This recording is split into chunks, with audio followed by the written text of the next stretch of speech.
ಸಾಯಿರಾಮ್. ನನ್ನ ಮುದ್ದಿನ ಮಗುವೆ, ನಿನ್ನ ಕೋಪದಲ್ಲಿ ಕಾರಣವಿತ್ತು. ಕಾರಣವಿರುವ ಕೋಪದಲ್ಲಿ ನ್ಯಾಯವಿರುತ್ತದೆ. ಅದರಲ್ಲಿ ಒಳ್ಳೆಯ ಉದ್ದೇಶವಿರುತ್ತದೆ.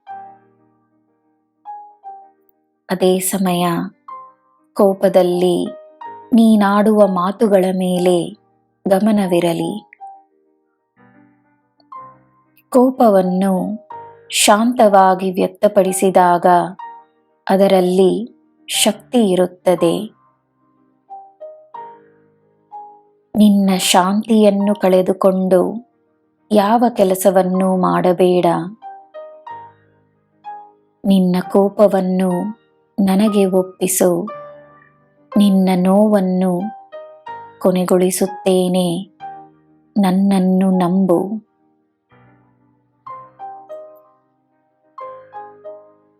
ಯೋಜನೆ ಏನಾಗಿರಬೇಕು, ದಾರಿ ಯಾವುದೆಂದು ಅರ್ಥವಾಗದಿದ್ದಾಗ ತನ್ನೊಳಗಿನ ಧ್ವನಿಯನ್ನು ನಂಬು.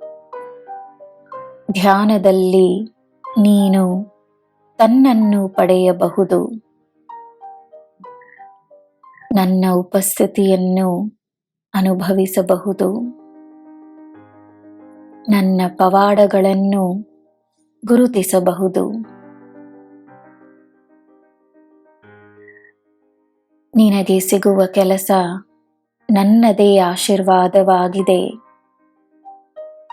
ನನ್ನ ಆಶೀರ್ವಾದಗಳಿಂದ ನೀನು ಎಂದೂ ದೂರವಲ್ಲ.